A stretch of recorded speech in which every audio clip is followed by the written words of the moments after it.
পৃথিবীর প্রাকৃতিক দুর্যোগগুলোর মধ্যে ভূমিকম্প সবচেয়ে আকস্মিক ও ভয়াবহ। ঝড়, বন্যা বা আগ্নেয়াগিরির অগ্নুৎপাতের পূর্বাভাস অনেক সময় সম্ভব হলেও ভূমিকম্প সাধারণত কোনো পূর্বসংকেত ছাড়াই ঘটে যায়।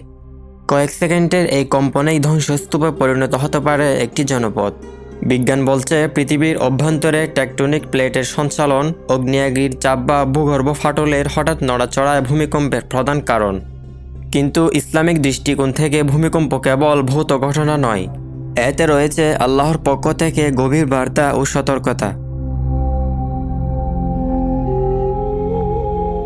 ইসলাম বলে যে পৃথিবীতে যা ঘটে তা আল্লাহর ইচ্ছা ও হুকুম ছাড়া ঘটে না। প্রাকৃতিক দুর্যোগগুলো মানুষের জন্য পরীক্ষা বা সতর্কবার্তা হতে পারে।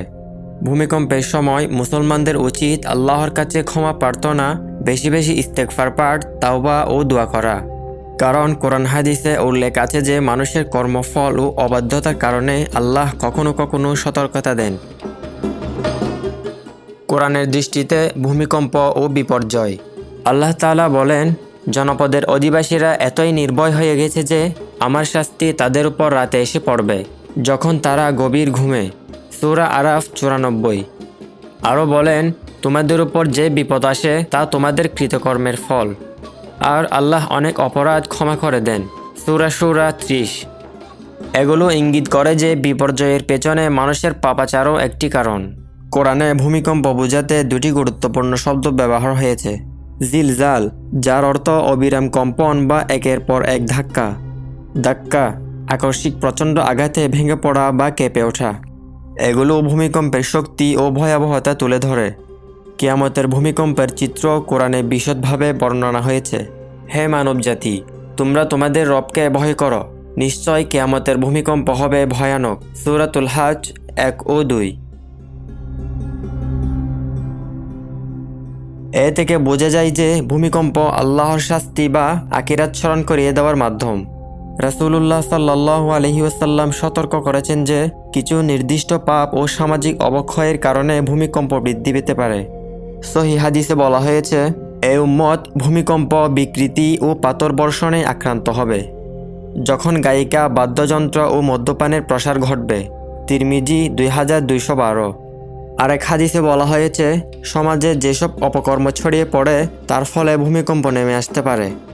অবৈধ সম্পদ অর্জন, আমানতের খেয়ানত, জাকাতকে জরিমানা মনে করা, আত্মীয়তার সম্পর্ক নষ্ট করা, মসজিদে অশালীন কথাবার্তা, অযোগ্য ব্যক্তি নেতৃত্ব দেওয়া।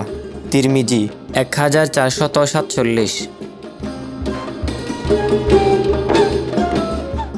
ইসলাম বলে, যখন কোনো সমাজ ব্যাপকভাবে আল্লাহর অবাধ্যতায় নিমগ্ন হয়, তখন আল্লাহ সতর্কতার চিহ্ন হিসেবে প্রাকৃতিক দুর্যোগ পাঠান। কোরআন ও ইতিহাসে বহু জাতির ধ্বংসের কথা রয়েছে, যাদেরকে ভূমিকম্প, প্রচণ্ড ধ্বংসযজ্ঞ বা প্রাকৃতিক বিপর্যয়ের মাধ্যমে শাস্তি দেওয়া হয়েছে। এর উদ্দেশ্য ছিল পরবর্তীদের জন্য শিক্ষা। ভূমিকম্প কেবল পৃথিবীর ভৌত প্রতিক্রিয়া নয়, বরং এটা মানুষের জন্য চিন্তাভাবনার দরজা খুলে দেয়। প্রতিটি কম্পন আমাদের মনে করিয়ে দেয় মানুষ দুর্বল আর আল্লাহ সর্বশক্তিমান। মানুষের করণীয়। ইসলামের শিক্ষায় ভূমিকম্পের সময় ও পরে মুসলমানদের করণীয় হলো ইস্তিগফার ও তাওবা করা, নামাজে মনোযোগী হওয়া, সাদকা বাড়ানো, সমাজে অন্যায় অবিচার বন্ধে ভূমিকা রাখা, কোরআন পড়া ও দোয়া করা।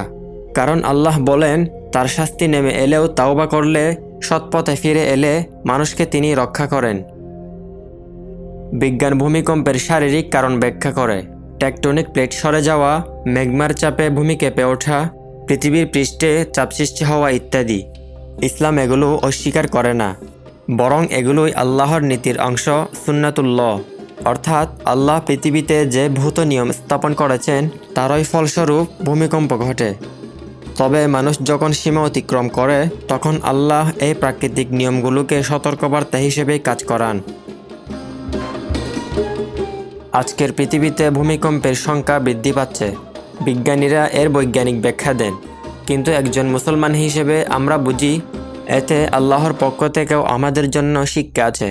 আল্লাহ চান আমরা তার দিকে ফিরে আসি, পাপ থেকে দূরে থাকি, সমাজে ন্যায় নীতি প্রতিষ্ঠা করি। প্রতিটি ভূমিকম্প আমাদের মনে করিয়ে দেয় আমরা অনেক ক্ষুদ্র, আর আল্লাহই একমাত্র বড় শক্তিমান।